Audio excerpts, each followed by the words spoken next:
नमस्कार मित्रांनो, स्वागत आहे तुमचं पुन्हा एकदा माझ्या नवीन व्हिडिओमध्ये। आज सकाळ सकाळी मी पाठीमागच्या परसात गेले होते। तिथे गुलाबाची छान फुले लागली होती। बघितल्यानंतर खूप छान वाटलं।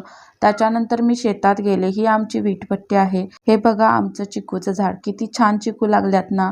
आज मेथीची भाजी काढायची होती विकायला द्यासाठी, म्हणून शेतात आले होते। किती मस्त आली आहे ना मेथीची भाजी। असं हिरवगार शेत बघितलं ना की मन अगदी तृप्त होतं। भाजी एवढी छान आली की ती काढावी अशी वाटतच नाही। त्या हिरव्यागार शेताकडे एक सारखं बघत राहावं असं वाटतं। काय करणार ना, काढावी तर लागणारच। आम्ही सगळ्यांनी भाजी काढायला सुरुवात केली। तोपर्यंत पप्पानी घाळ्याची पाने काढून आणली, त्याचे छोटे छोटे तुकडे करून घेतले। त्यांनी आम्ही आता मेथीच्या पेंड्या बांधून घेणार आहे। आमची भाजी काढून झालेली आहे। मगाशी मी तुम्हाला आमचं चिक्कूचं झाड दाखवलं होतं ना, त्याचे चिक्कूही पाडायला आलेले आहेत। त्यामुळे मी चिक्कू काढून घेणार आहे।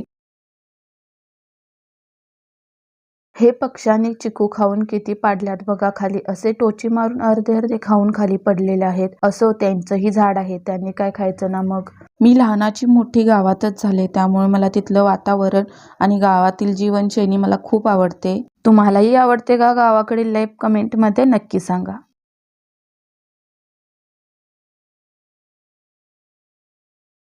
आम्ही खालचे सगळे चिकू काढून घेतलेले आहेत। वरचे काढायला माझी छोटी बहीण वरती चढणार आहे आणि ती वरचे चिकू काढणार आहे।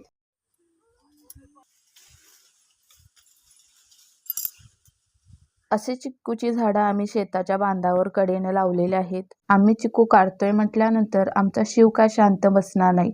तो म्हणाला, मम्मा मी पण वरती चढणार आहे। मग काय, बसवलं साहेबांना झाडावर। त्याला किती आनंद झालाय बघा। कशाच्या झाडावर चढलेस तू? मी चिक्कूच्या झाडावर। चिक्कू कुठे आहे, दाखव मला। चिक्कू आहेत? आवडतात तुला? हा, खायचे ना चिक्कू? हा, आपण काढूया ना। त्याचे थोडे फोटो पण काढले आणि व्हिडिओ पण केले। खुटावळ्याच्या शेंगा पण मी इथं थोड्या काढलेल्या आहेत। एवढे चिक्कू काढलेत आणि आता हे मी टपात भरून घरी घेऊन जाणार आहे आणि ह्याच्यावर काढलेली मेथीची भाजी पण मी घेणार आहे।